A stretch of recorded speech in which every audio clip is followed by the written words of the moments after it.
Flexible working legislation is changing. By early 2024, it's expected that employees will be able to request flexible working from day one in a new job, as well as the right to request at their current job as they can do now. However, it's only a right to request, and employers can turn a flexible working request down on several broad grounds. They include 1. The burden of additional costs. 2. An inability to reorganize work amongst existing staff. 3. An inability to recruit additional staff. 4. A detrimental impact on quality. 5. A detrimental impact on performance. 6. A detrimental effect on ability to meet customer demand. 7. Insufficient work for the periods the employee proposes to work. And 8. Planned structural changes to the business. So how do you get a successful outcome to a flexible working request? Under the current flexible working legislation, applicants must explain how they think flexible working might affect their employer and how this could be dealt with. The idea behind this is that flexible working should be, as much as possible, a mutually beneficial arrangement. This will be dropped when the new legislation comes in early next year. Instead, there should be a consultation between employer and employee. The idea being that the employer should consider the request reasonably, rather than the employee having to make the case. Nevertheless, experts still think that it's a good idea to show you have considered the impact on your employer before you make your request. This will make your request stronger and negotiations more successful. So how can you go about making your case for your flexible working request?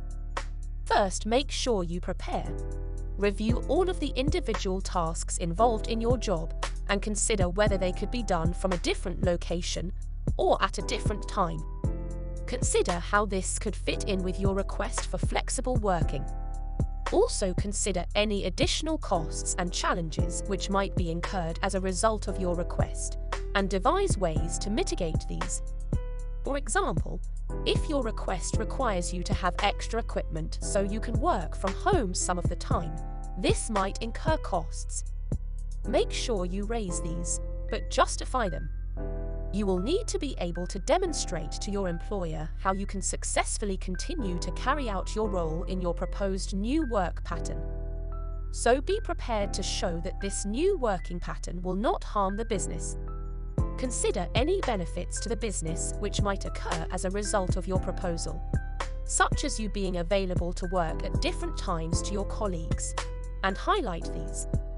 Remember that flexible working needs to work for both you and your employer in order to be successful. Seek out examples of your proposed working pattern being successfully introduced, ideally within your own sector. This can help back up your proposal. Plan ahead with a compromise ready if your initial request is not granted straight away. Making your application. You should make your request in writing. There are templates available online, including one on Workingmums.co.uk.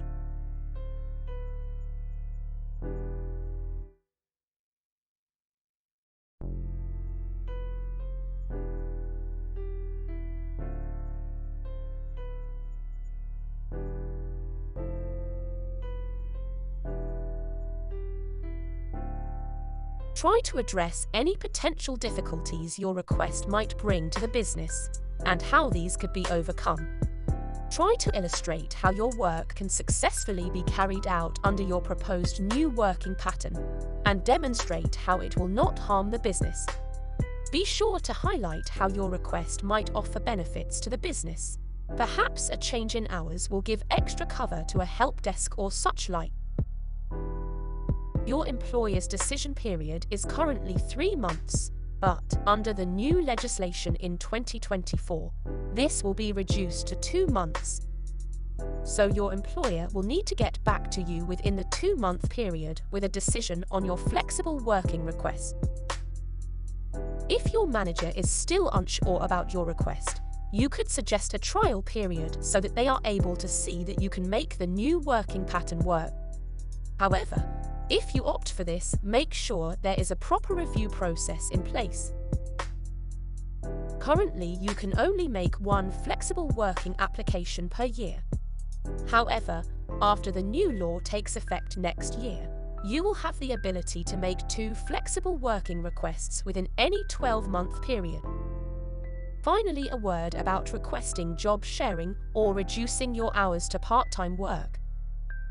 If you are suggesting a job share, the ideal scenario is for you to have already found a job share partner. But if you aren't able to do this, it is still worth demonstrating how a job share might work in terms of handovers and communication with team members or clients. You could also research examples of successful job share partnerships and how they have actually created business benefits, such as a wider skill set or more experience being brought to the role. Working Mums has some examples of these on its website.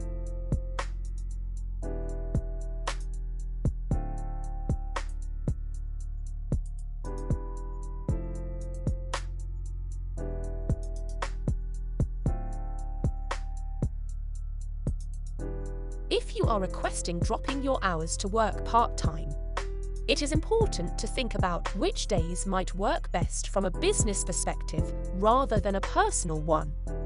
Perhaps there are certain days or hours within each day which are quiet and less cover is needed. Are there certain tasks that could be delegated, allowing other staff the chance to act up? Remember, the process is a negotiation, and you may need to compromise on some aspects of your request in order to make it work for both parties.